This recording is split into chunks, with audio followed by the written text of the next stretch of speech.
welcome back sa Tambay, mga bay! Oh, yung sa mga ikakasal, ha? Tama-tama, dahil merong bubisita sa atin ngayon, si Jay. Ganda.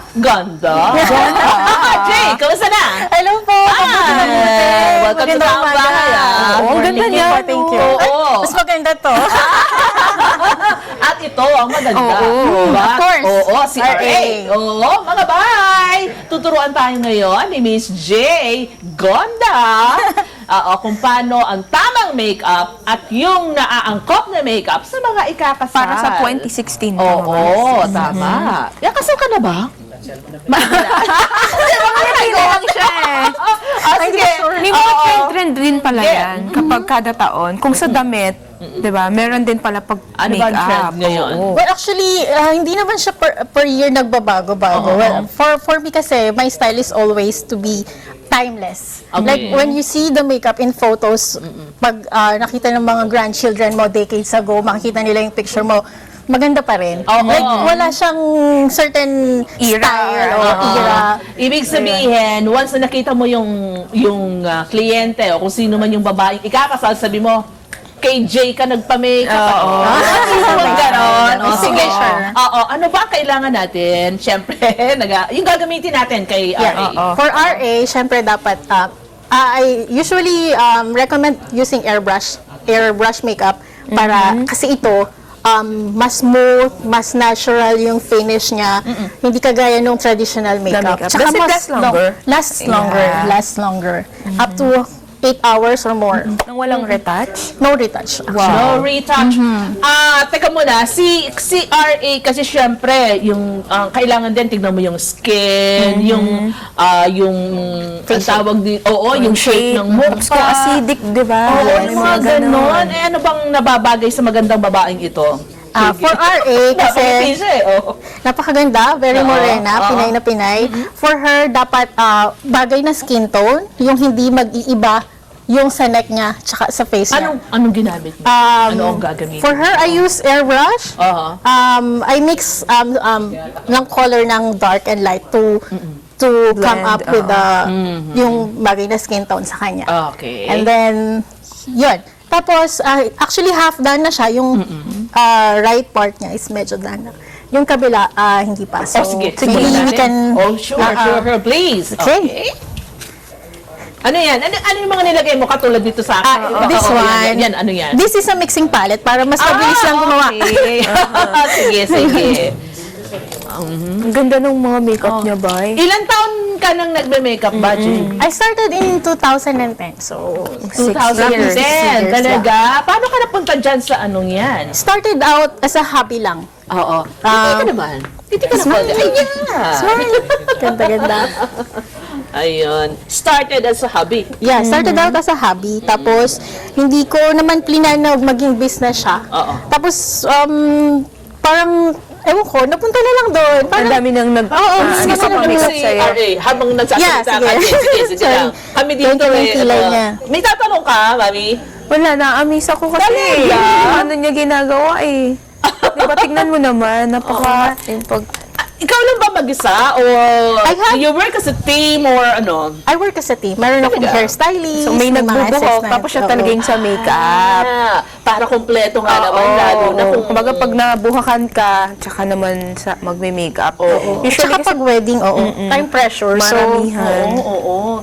Kailangan may katulong. Sa dami na ng na-makeupan mo, ay ano yung masasabi mo na ano na... Challenging. Oo. Pinaka-challenging. Correct.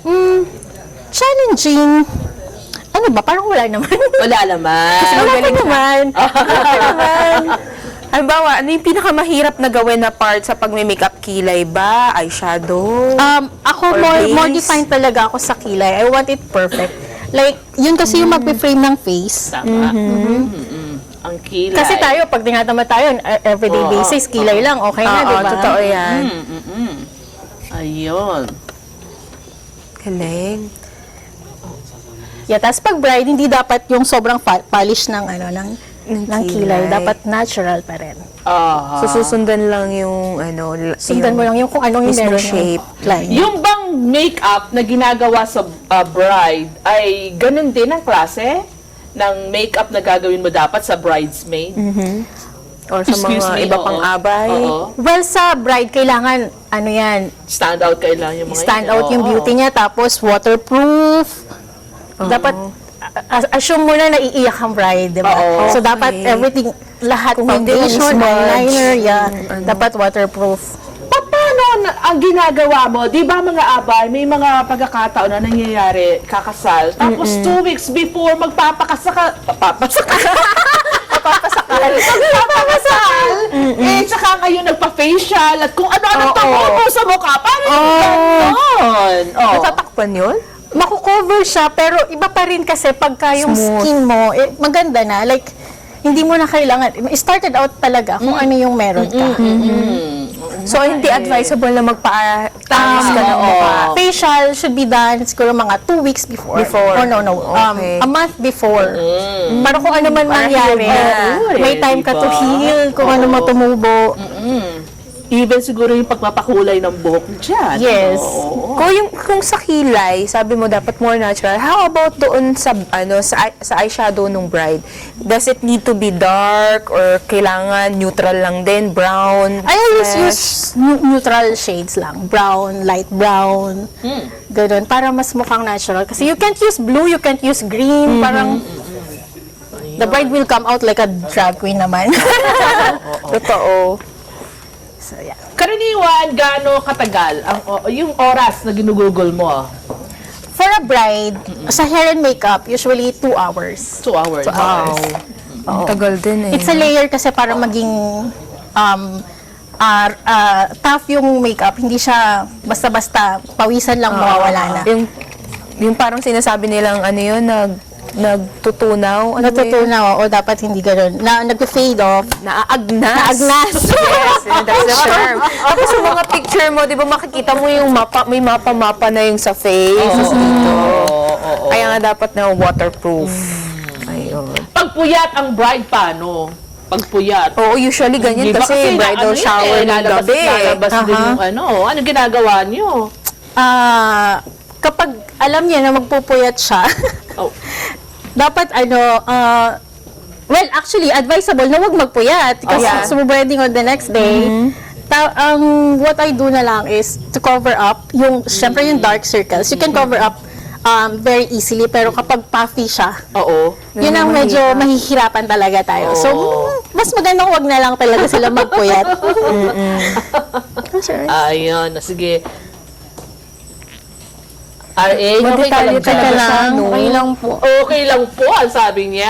Mga bay, hintayin natin to ha, kung anong kalalabasan sa ginagawang ito ni Miss J. Gonda. Mga bay, kay RA, kami rin nag-aabang, pabalik agad kami, dyan lang kayo.